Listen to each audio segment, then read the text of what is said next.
Hey guys, welcome back to another one of my YouTube videos. If you haven't yet subscribed, make sure that you hit the subscribe button below and make sure you turn your notifications on. My son's here to guest star and he's going to show you a couple things you could use as a circle tracer if you don't have one at home. So you could use a... You could use a cup. Small cup. A small cup.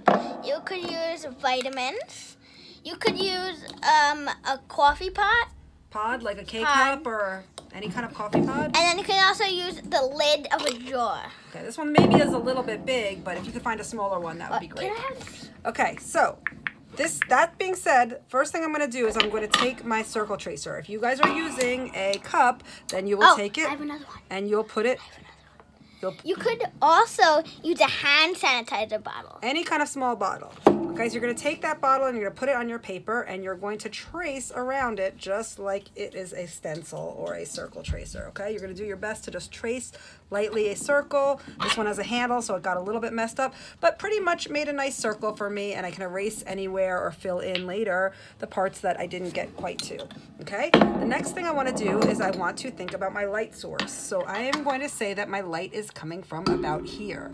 If my light is coming from around there, then my highlight or my lightest area of my circle is going to be around here. I won't leave it at the edge of my circle because if I have white and white, it's not going to pop. Remember, in order to make anything pop off this page, it can't be the same color. So I'm going to make sure that I start at the bottom at my darkest area. My pencil is nice and sharpened, and I'm going to just shade, and I shade like in a circular motion or in like a C. Whenever I'm shading, I want to keep this nice and round. So you see how I'm shading kind of like a C or in a circular motion? And you know me, I love to turn my paper. So I'm going to just turn it around so I feel nice and comfortable as I am shading. So I'm going to go in and I'm going to shade. This is going to be my darkest area. So I'm going to make that one like a 9 or an 8. It's going to be a very dark shade in that circle, okay? And then as I come up towards that arrow or that light source, I'm going to get lighter. So as I come up, and I'm going to just erase that circle had a little bit extra on it. So I'm going to just erase that little extra, and as I come up, I'm going to get lighter, okay?